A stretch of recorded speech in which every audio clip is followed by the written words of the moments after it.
नमस्कार बच्चों, कक्षा 10 के अध्याय संख्या 7 को अपने पढ़ रहे हैं। राज्य सरकार, जिसके अंतर्गत जो कार्यपालिका है राज्य सरकार की, उसके सबसे मुख्य पद और वैधानिक प्रधान राज्यपाल के बारे में अपने पढ़ रहे हैं, जिसकी विविध शक्तियों के बारे में अपने लगातार वीडियोज़ में देख रहे हैं। अभी जो इस वीडियो में अपने स्टार्ट करेंगे वो उनकी वित्तीय शक्तियाँ होंगी।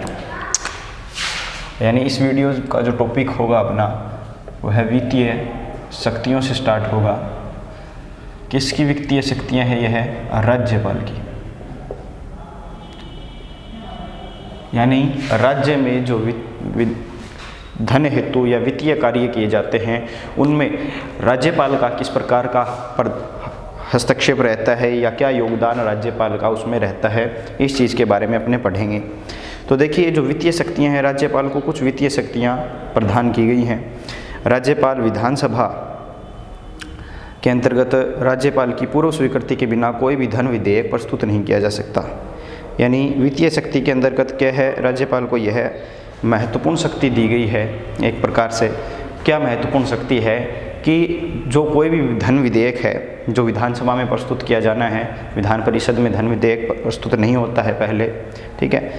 धन विधेयक के मामले में लगभग मोस्ट ऑफ जो राइट्स होते हैं, अधिकार हैं, वो किसके पास है? विधानसभा के पास है। तो कोई भी धन विधेयक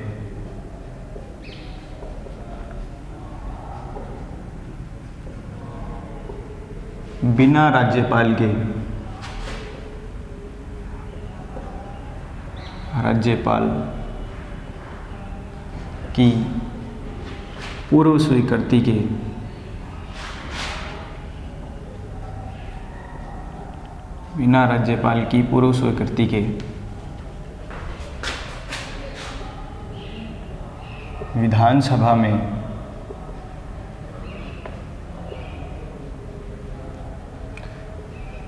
प्रस्तुत नहीं किया जा सकता है।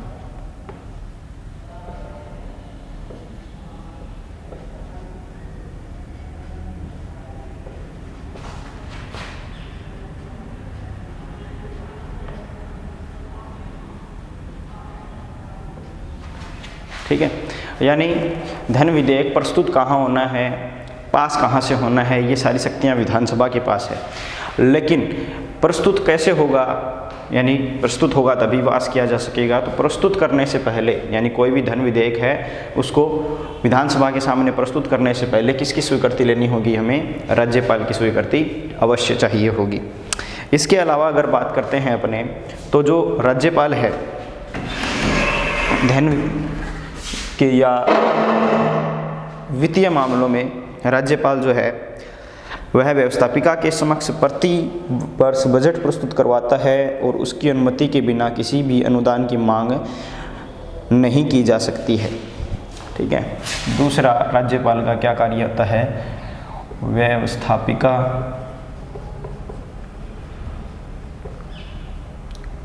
के समक्ष प्रतिवर्ष बजट पेश किया जाता है।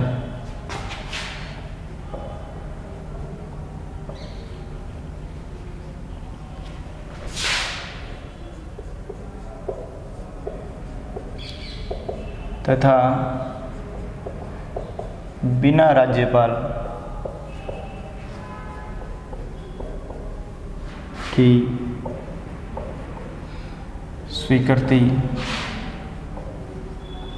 के कोई भी अनुदान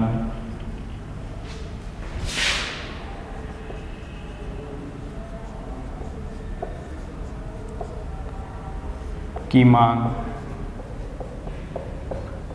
स्वीकृत नहीं की जा सकती है या उसको मांग नहीं की जा सकती है। किसी भी अनुदान की मांग नहीं की जा सकती है।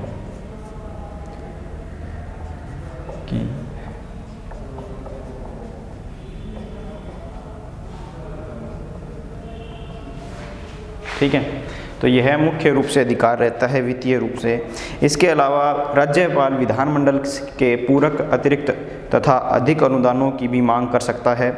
राज्यपाल की संचित निधि राज्यपाल के ही अधिकार में रहती है। ठीक है। राज्य की संचित निधि, संचित का मतलब जो राज्य की प्रॉपर्टी है, निधि मतलब संपत्ति जो है, धन है, संचित निधि राज्यपाल के अधीन ही रहती है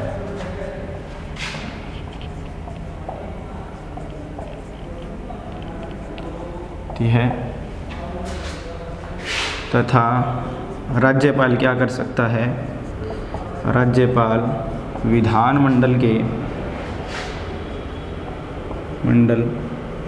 के पूरक या पूरक न कहें तो अधिक जो होंगे, अतिरिक्त या अधिक अनुदान, पूरक, अतिरिक्त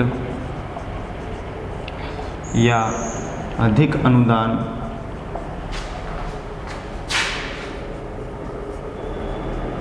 की मांग कर सकता है।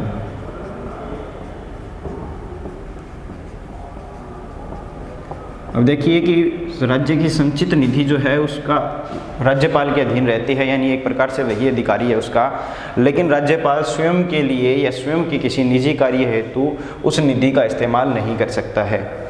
उसको क्या है, कोई भी जो कार्य है, धन विधेयक या धन वित्तीय रूप का जो कार्य है वह विधानमंडल से उसको पास करवाना होता है। किसी भी प्रकार के अनुदान को बिना विधानमंडल के स्वीकृति के और बिना राज्यपाल की स्वीकृति के दोनों में से कोई भी यूज नहीं कर सकता है अपनी मर्जी से। यानी किसी भी वित्तीय विधेयक की स्वीकृति तभी आ सकती है जब राज्यपाल और विधानमंडल दोनों ही उस पर क्या है, स्वीकृति जाहिर करते हैं, स्वीकृति देते हैं, तभी वह अनुदान की मांग जो है वो पूर्ण की जाएगी और उसके अनुरूप उसको धन दिया जाएगा।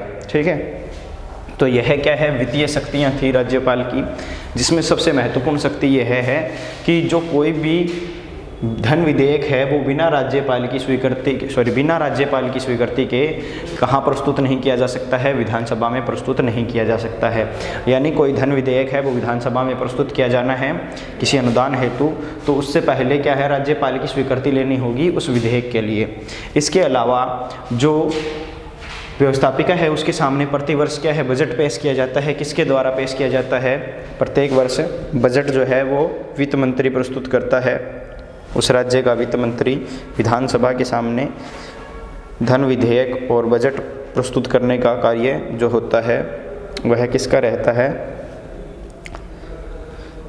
उस राज्य के वित्त मंत्री का रहता है। तो इसके कारण क्या है, राज्य का वित्त मंत्री राज्यपाल से स्वीकृति लेकर या राज्यपाल उसको स्वीकृति देके क्या करता है, व्यवस्थापिका के सामने प्रत्येक वर्ष बजट पेश करवाता है। इसके अलावा बिना राज्यपाल की स्वीकृति के कोई भी अनुदान की मांग नहीं की जा सकती है। यानी कोई भी अनुदान अगर चाहिए राज्य सरकार को तो उसके लिए क्या करना होगा, राज्यपाल की स्वीकृति लेनी होगी पहले।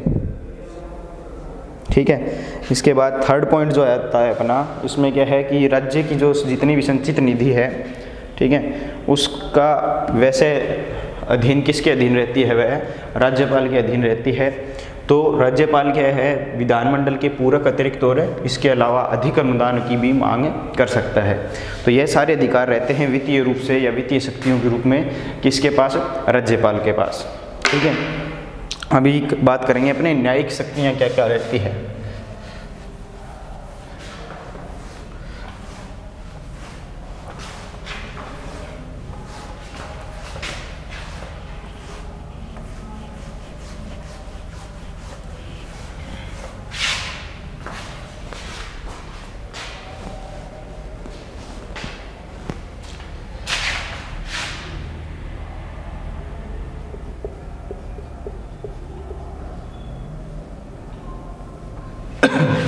न्यायिक शक्तियाँ, देखिए न्यायिक शक्तियों के अंतर्गत क्या रहेगा कि संविधान के अनुसार अनुच्छेद 161 के अनुसार जिन विषयों पर राज्य की कार्यपालिका शक्ति का विस्तार होता है उन विषयों के संबंधी किसी विधि के विरुद्ध अपराध करने वाले व्यक्ति के दंड को राज्यपाल कम कर सकता है।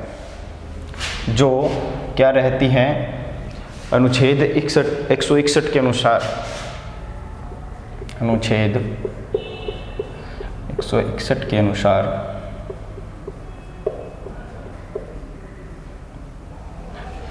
जो भी राज्य की कार्यपालिका के संबंध में विषय रहते हैं, ठीक है। राज्य की कार्यपालिका शक्ति का विस्तार होता है उन विषयों संबंधित किसी भी विधि के विरुद्ध, ठीक है। कहने का अर्थ यह है, राज्य सूची या जो जैसा है वैसा इसको लिखते हैं।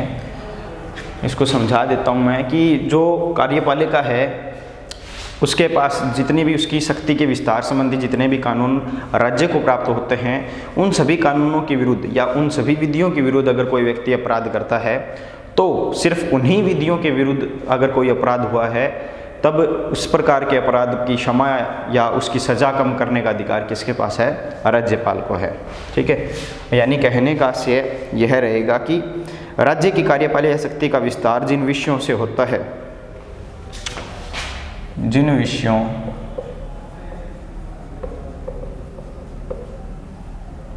से राज्य की कार्यपालिका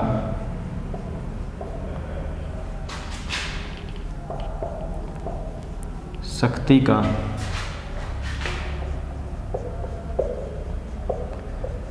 विस्तार होता है,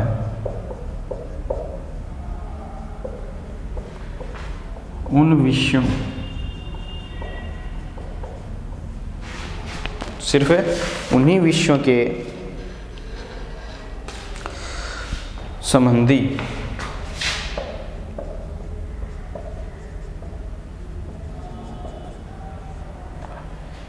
उन विषयों संबंधी विधि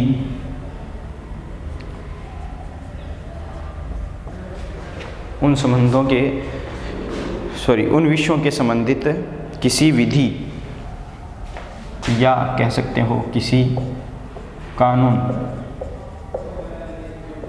या नियम के विरुद्ध अगर कोई व्यक्ति क्या करता है? अपराध करता है, के विरुद्ध अपराध करने वाले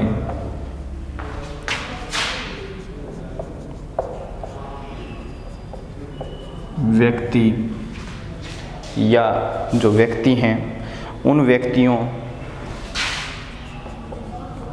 के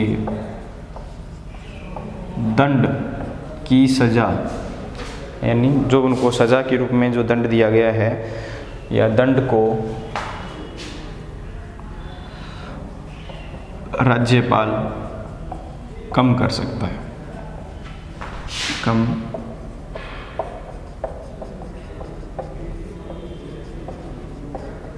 ठीक है। सिर्फ उन्हीं विषयों की जो क्या है राज्यपाल की राज्य की कार्यपालिका की शक्ति का विस्तार जिन विधियों में होता है, जिन विषयों में होता है, चाहे वो राज्य सूची के विषय हों चाहे वो समवर्ती सूची के विषय हों, तो उन विषयों के विरुद्ध अगर कोई व्यक्ति कानून का अवहेलना करता है या नियम को विरुद्ध कार्य करता है तो क्या कर सकता है राज्यपाल? उनको जो दंड दिया गया है उच्च न्यायालय के द्वारा, उनको उस सज़ा को क्या किया जा सकता है? राज्यपाल के द्वारा कम किया जा सकता है। इसके अतिरिक्त या फिर वह क्या कर सकता है? स्थगित कर सकता है, बदल सकता है या उन्हें क्षमा प्रदान कर सकता है, या स्थगित कर सकता है, दंड कम कर सकता है,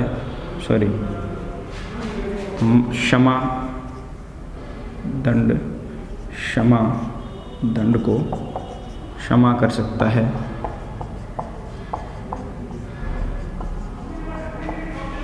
ठीक है। तो यह उसके पास अधिकार रहते हैं। या फिर वह दंड बदल सकता है, दंड बदल सकता है।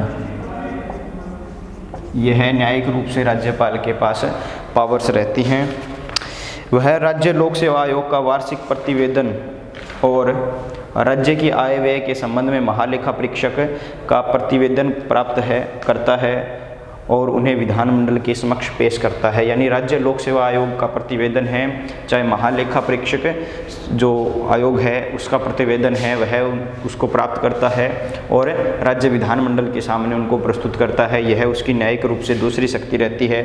अगर वह देखता है कि राज्य का प्रशासन संविधान के अनुसार चलना संभव नहीं है तो वह राष्ट्रपति को राज्य के संवैधानिक तंत्र की विफलता के संबंध में सूचना देता है और उसकी रिपोर्ट के अनुसार अनुच्छेद 356 के अंतर्गत राज्य में राष्ट्रपति शासन लागू करने की सिफारिश केंद्रीय मंत्रिमंडल द्वारा की जा सकती है। इसी के साथ राज्यपाल के कुल अधिपति के नाते केंद्रीय विश्वविद्यालयों को छोड़कर राज्य के विश्वविद्यालयों के कुलपतियों की नियुक्ति करता है और उन्हें हटा भी सकता है। ठीक है, यानी जो राज्य स्तर के विश्वविद्यालय हैं उनके कुलपति के रूप में राज्यपाल नियुक्त होता है या वह उनके कुलपति के रूप में रहता है, तो वह क्या कर सकता है, उन्हें कुलपतियाँ राज्य के जितने भी विश्वविद्यालय हैं उनके कुलपतियों को हटा सकता है और उनको बदल सकता है। ठीक है, जितने भी विश्वविद्यालय होते हैं, यूनिवर्सिटीज़ होती हैं, उन सभी को वह हटा सकता है या बदल सकता है। यह नियम यह उसके पास अधिकार रहता है। इसके अलावा यूनिवर्सिटीज़ के जो कुलपति हैं उनको बदलने का अधिकार रहता है। इसके अलावा जो आर्टिकल 356 है उसके तहत राज्य में राष्ट्रपति शासन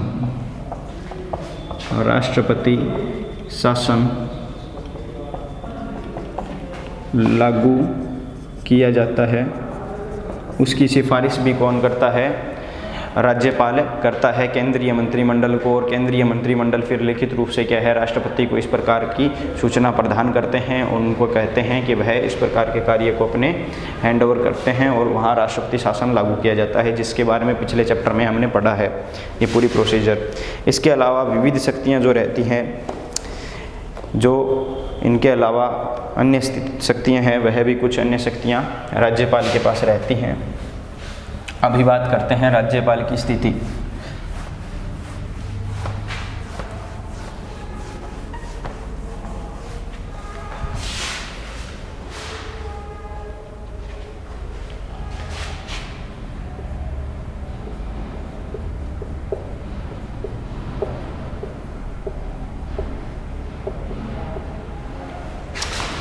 देखिए, राज्यपाल की स्थिति के बारे में बात करें तो क्या है, जो अनुच्छेद 163 है, आर्टिकल 163, इसके अंतर्गत क्या बताया गया है कि जिन बातों पर क्या है, ऐसे कुछ विषय हैं या ऐसी कुछ चीज़ें हैं जिन पर क्या है राज्यपाल अपने विवेक से फैसला कर सकता है, यानी अपनी मर्जी से फैसला कर सकता है। जैसा उसको अच्छा लगता है उस प्रकार का अध्यादेश या उस प्रकार के नियम वह जारी कर सकता है। ठीक है, और अन्य मामलों में क्या है, उसको यानी कुछ विषयों को छोड़कर बाकी सभी मामलों में उसको क्या करना होता है, विधानमंडल की राय लेनी होती है और उनकी जो एडवाइस होती है, सलाह होती है, उसके अनुसार ही कार्य करना होता है।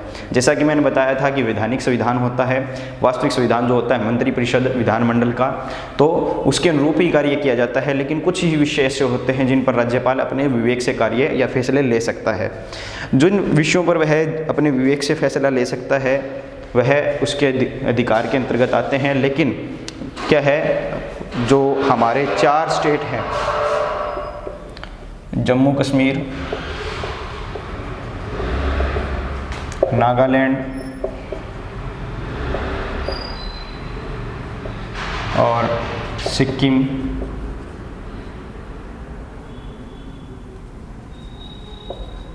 या फिर अरुणाचल प्रदेश,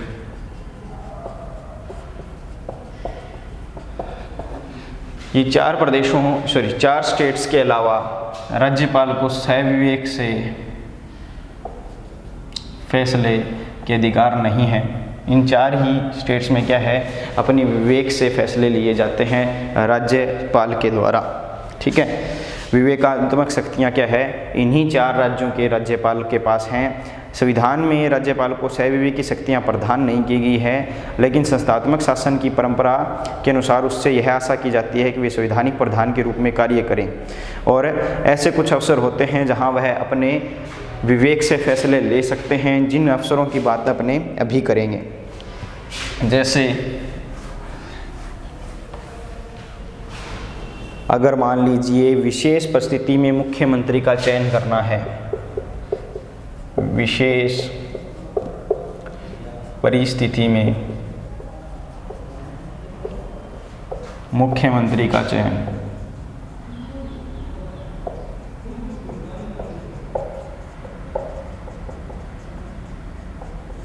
ठीक है, या फिर मंत्रिपरिषद को अपदस्थ करना,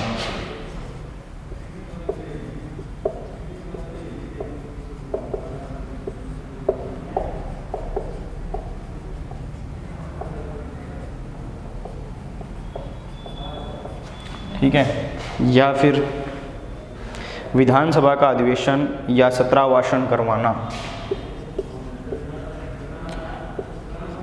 विधानसभा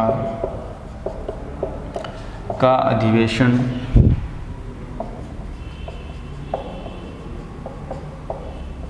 या सत्रावासन करवाना। इसके अलावा विशेष परिस्थिति रहेगी विधानसभा का विघटन, विधानसभा का विघटन होने की स्थिति में, या फिर मुख्यमंत्री से सूचना प्राप्त करना,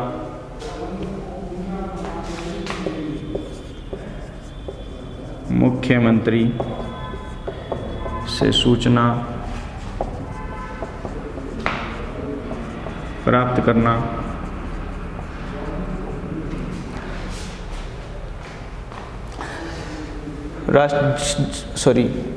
या फिर राष्ट्रपति को राज्य की संवैधानिक स्थिति के संबंध में रिपोर्ट भेजना, राष्ट्रपति को राज्य की संवैधानिक स्थिति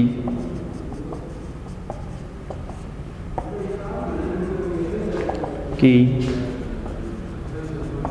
रिपोर्ट भेजना,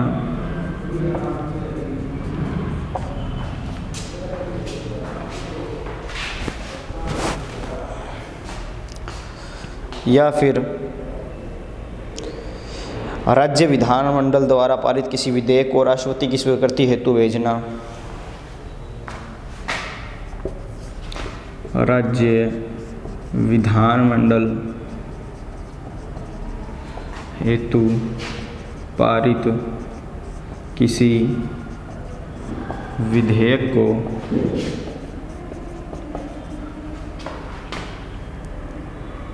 राष्ट्रपति की स्वीकृति हेतु भेजना,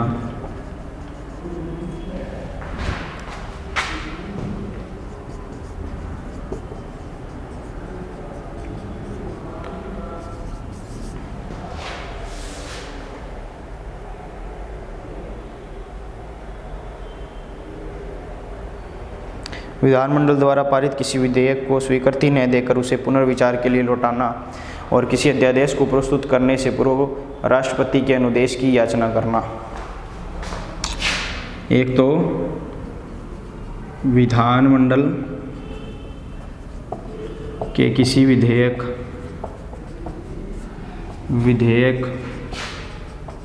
को अस्वीकार करके पुनः विचार हेतु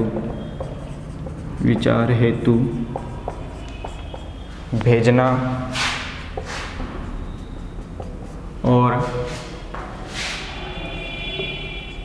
अध्यादेश जारी करने हेतु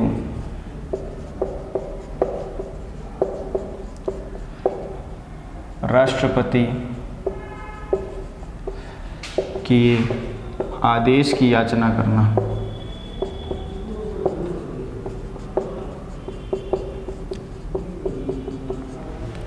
ठीक है, यह कार्य रहते हैं अन्य शक्तियों के तहत। ठीक है, इसमें इन सब बातों में से है क्या है, अर्थ प्रस्तुत होता है कि राज्यपाल को राज्य की कार्यपालिका का वास्तविक प्रधान नहीं कहा जा सकता, लेकिन इसके साथ ही वह केवल नाम मात्र का अध्यक्ष नहीं है, वह एक ऐसा अधिकारी है जो राज्य के शासन में महत्वपूर्ण भाग अदा करता है। उसका रोल जो है वो बहुत ही इम्पोर्टेंट है। सिर्फ यह नहीं है कि वो नाम मात्र का अधिकारी रहता है, ठीक है। वैधानिक अध्यक्ष का मतलब नाम मात्र के अधिकारी का नहीं रहता है, उसके पास बहुत सारी शक्तियाँ विविध रूप से विद्यमान हैं जिनका उपयोग वह अपने आधार पर या अपने सहविवेक से कर सकता है, ठीक है। बाकी जो मंत्रिपरिषद है या वास्तविक कार्यपालिका के प्रधान हैं उनके बारे में नेक्स्ट वीडियो में पढ़ेंगे, ठीक है। तब तक के लिए राज्यपाल के बारे में नोट्स बनाइए और उनको पढ़िए। धन्यवाद।